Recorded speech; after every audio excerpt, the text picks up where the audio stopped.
ነፍሱ ይማርና ባለቤቴ እንደዚህ አይነት ሀብል ነበር የሚሰጠኝ።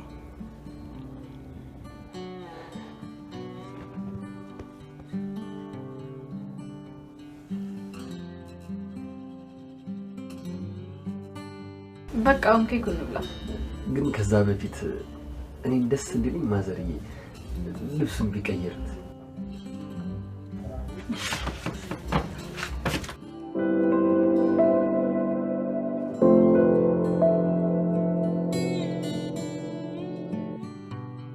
እዚህ ደስ ይላል በጣም።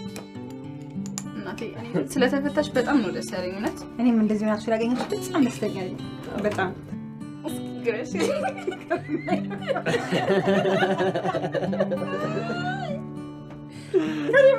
ትንሽ ማዘርዬ ትንሽ